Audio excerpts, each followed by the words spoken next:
Кадимки эркектер менен чыныгы эркектердин айырмасын билип алыңыз. Эң начар эркектерди эң мыкты аялдар сүйүшөт.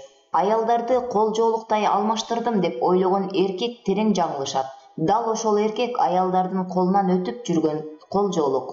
Эркектин жардамы менен аял заты өзүн алсыз сезүүсү керек. А күчтүүлүк ар дайым аял затынын канында. Эркек бул 3 саат бою кайырмагына балык түшүшүн чыдамдуулук менен күтүп, а бирок аялы кийинип алышын 20 мүнөт күтө албаган жаныбар. Кадимки эркектер менен чыныгы эркектердин айырмасы мында.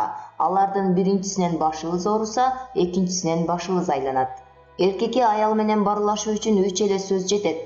Сатып берем, алып берем жана албетте сүйөмүн. Кээ бир эркектер өзүнүн бардыгы менен башкаларга бакыт тартууласа, кээ бирлери жоктугу менен кубандырат. Ар бир эркек аял затынын чачынан сылап, өөп жана аны менен ойногонду жакшы көрөт. Бирок аялдын чачын тамак ичкен тамагынан байкаар замат каарданып ачуусу келет.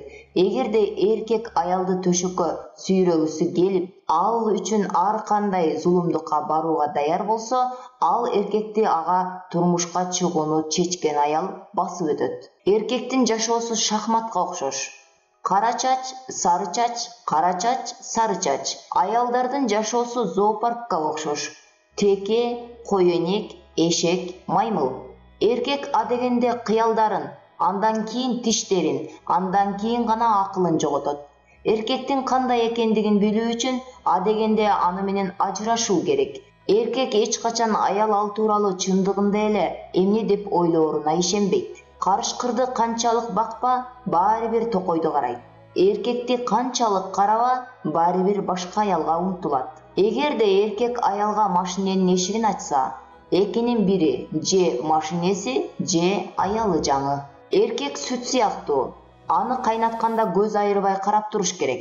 Бир аз эле көзүң мындай болсо ташып, а эгер убагында кайнатпай койсоң, ачып кетет. Эркектин үстүнөн күлүшкөн болсо, бул жаман. Мындан да жаманы анын астынан күлүшкөнү. Машине айдоо эркек үчүн төшөк кумары сыяктуу.